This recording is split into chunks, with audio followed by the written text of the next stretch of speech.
Amigos ouvintes da Rádio Fraternidade, abraço fraterno a todos os ouvintes e as nossas saudações em Jesus.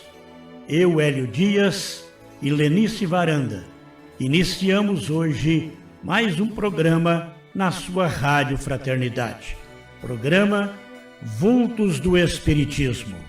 Vamos homenagear as grandes figuras do Espiritismo no mundo e no Brasil. Personalidades fundamentais na decodificação de nossa doutrina espírita e sua divulgação. A contribuição destas personalidades para o planeta Terra e o mundo espiritual reforçam a nossa convicção. A terceira revelação de Cristo é a porta para a grande renovação de nossa constelação crística. Ave Cristo para os grandes vultos do cristianismo.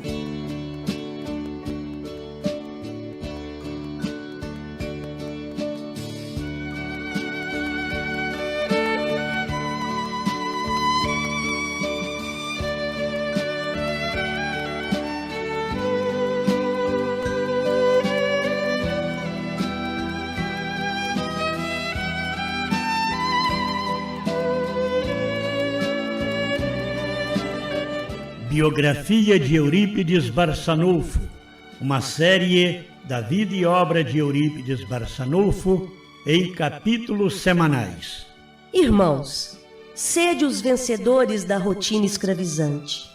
Em cada dia, renasce a luz de uma nova vida e com a morte somente morrem as ilusões. O espírito deve ser conhecido por suas obras. É necessário viver e servir. É necessário viver, meus irmãos, e ser mais do que o pó. Capítulo 3. O incansável trabalho da caridade. Na noite de 27 de janeiro de 1905, Eurípides Barçanufo fundava em sua residência o Grupo Espírita Esperança e Caridade, onde se realizaria grande trabalho de doutrinação e esclarecimento de espíritos endurecidos, ocorrendo cura para muitas pessoas perturbadas. Amplia Eurípides o trabalho de sua farmácia, passando a atender intensivamente e gratuitamente a população local e pessoas vindas de outras regiões. Pela mediunidade, recebe de Dr. Bezerra de Menezes o receituário, promovendo o completo restabelecimento de muitos doentes. Sob a supervisão do mesmo Bezerra, realiza as primeiras cirurgias, sem asepsia prévia ou anestesia, e tudo isso é uma resposta à campanha difamatória da igreja local. Foi o primeiro médium curador a usar este procedimento no Brasil. Eurípides, forçado a sair do Liceu Sacramentano por causa da campanha da igreja, seus amigos o abandonam, os móveis do colégio são retirados e o prédio requerido pelo proprietário. Vamos agora à cidade de Sacramento, onde a nossa irmã, jornalista Lenice Varanda, entrevista a Alzira Bessa França Mui, sobrinha neta de Eurípides Barçanufo.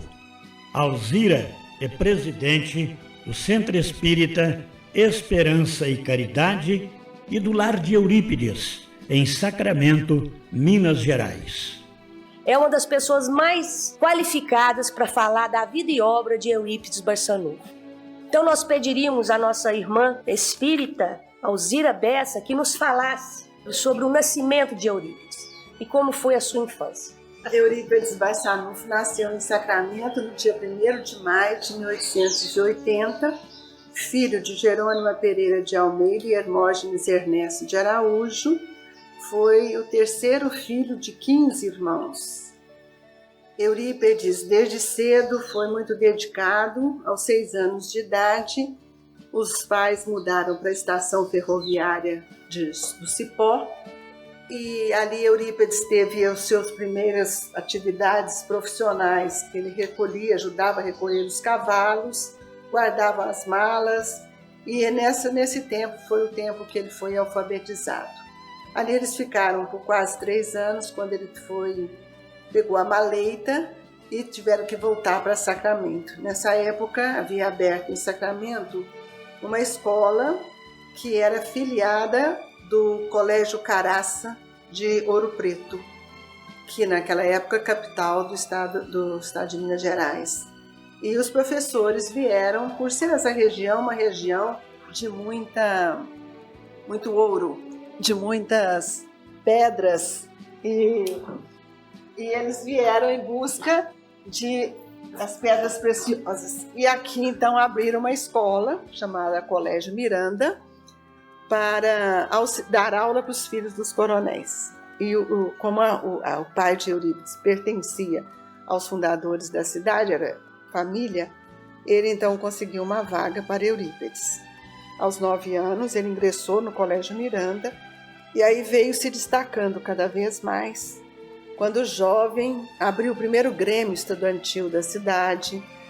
O primeiro jornal foi aberto, fundado por Eurípides. Os primeiros grupos teatrais, tornou-se orador oficial da escola e ali permaneceu até os 19 anos, quando foi convidado a se retirar da escola, porque os professores não tinham mais nada a lhe oferecer. E nessa época, os pais de Eurípides, especialmente o pai, concordou de levá-la ao Rio de Janeiro, que ele queria muito fazer medicina. E ele foi para o Rio de Janeiro. Chegando lá, ele é aprovado e arruma lugar para ele ficar, morar, trabalhar.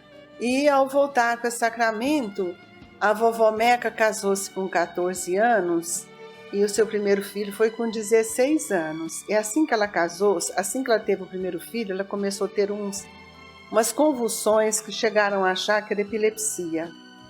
E isso contrariava muito a família, porque ficava com muita pena, por muito sofrimento. E ao desmanchar a roupa, tirar a roupa da mala, Eurípides viu que ela ficou muito triste e as convulsões aumentando cada vez mais.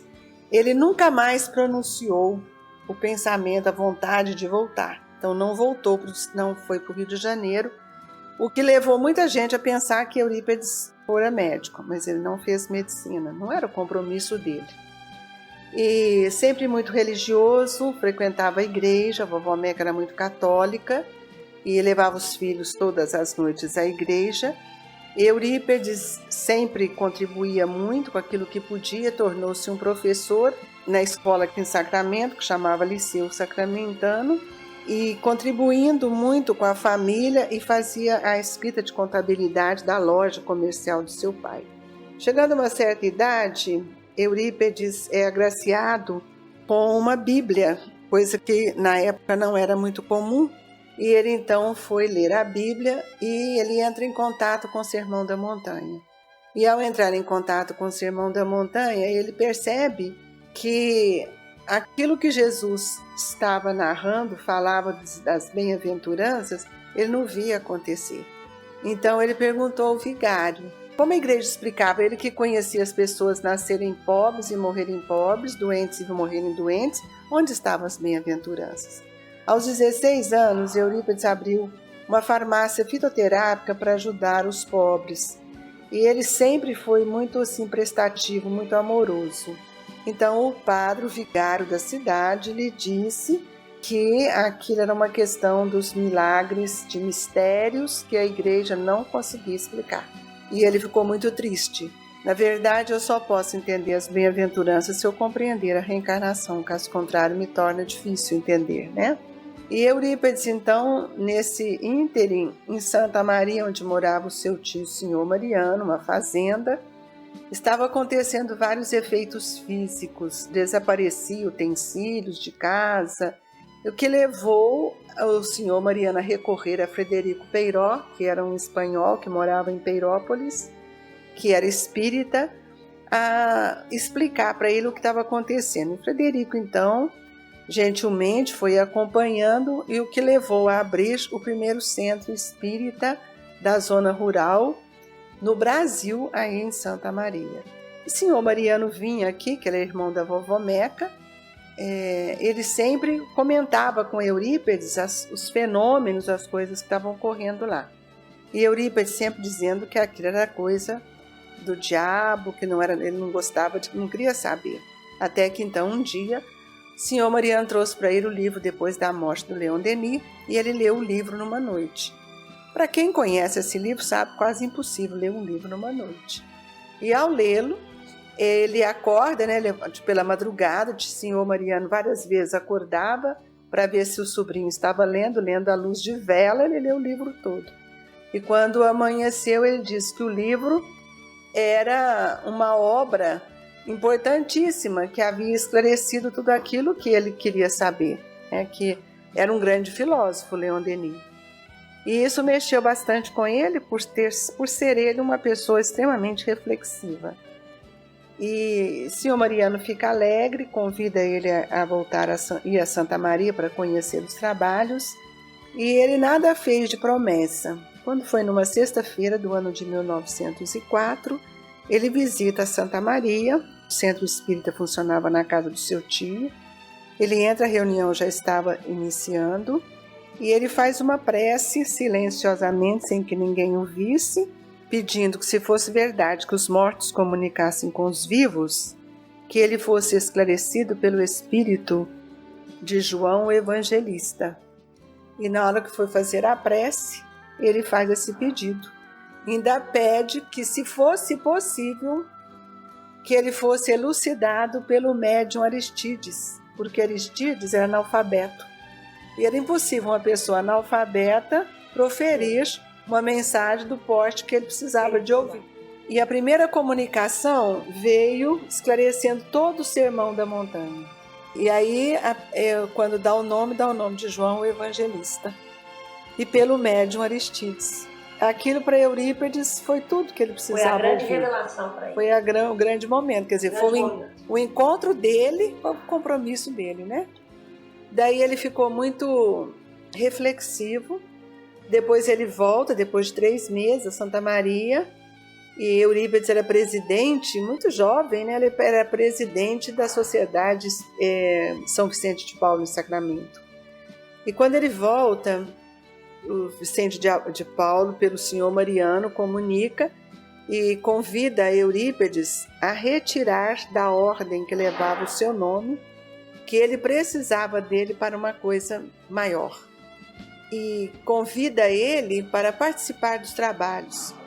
Eurípides volta, sai da igreja, e Vicente de Paulo esclarece que ele ia ficar sozinho, até mesmo a família ia ter dificuldade em aceitar a sua nova proposta de vida, né?